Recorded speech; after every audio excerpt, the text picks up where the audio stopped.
For those of you working with children and young people who learn differently, those children with concentration issues can find it very, very difficult not to be distracted in a very busy classroom. You cannot change the whole nature of your room, but what you could introduce are these privacy boards.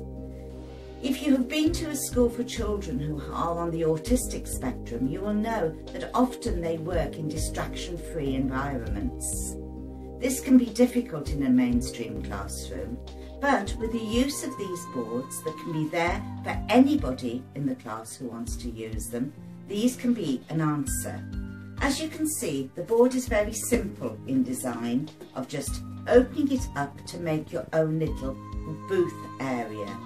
The child can work behind this, or maybe a few children working in a sanctuary area where they can actually complete their work.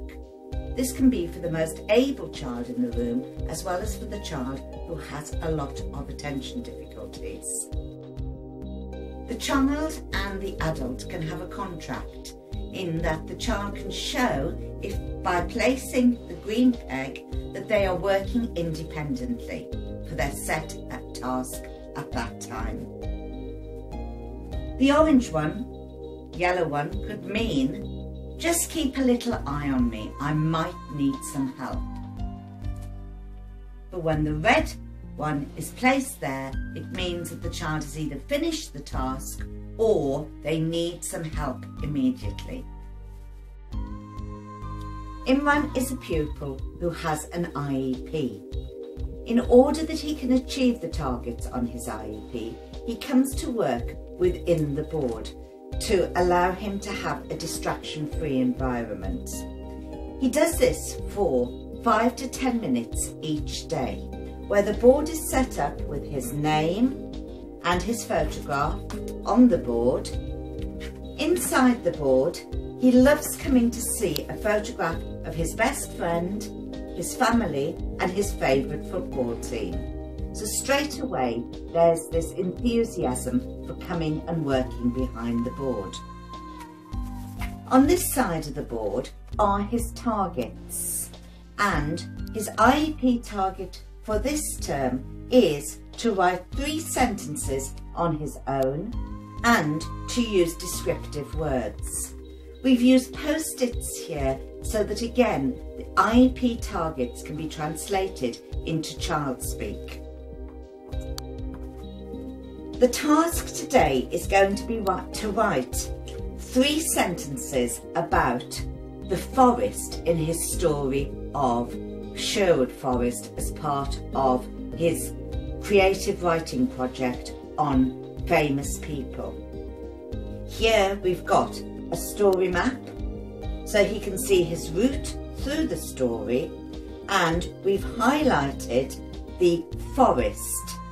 We've used a dictionary sheet here so that he can actually see the words that he's going to be using. We've used here highlighter pens that can then just be rubbed off afterwards so that we can use the sheet again to be able to write more sentences.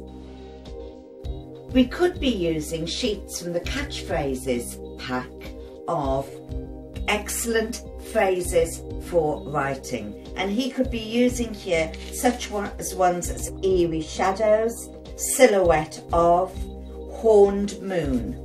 Or he could actually be getting his stimuli from the picture that we've placed here, where again we've put key words and key phrases to help him with his writing. All the way through this we are using a timer for him so that he can see how much longer he's got on a task. This is really important for him to be able to see the time allocated to any particular task. We found that by using this method of an IEP in a board, it's allowed Imran to really succeed, because he now is able to see what it is like to do a piece of completed work. Initially, it takes some time to set this board up, but after a few days, he has been the one to actually come and put the targets on and to put the sheets out of the pack into the board. So he's become very, very independent in doing his work. It really has been very successful. These privacy boards are available on the Reach Out Educational website. A privacy board is £14. They are also available on special offer for 3 for £30. The privacy board is also available with the prompts and the accessories as a bundle for £20. You can see all these prices on the website, which is www.reachouteducational.com.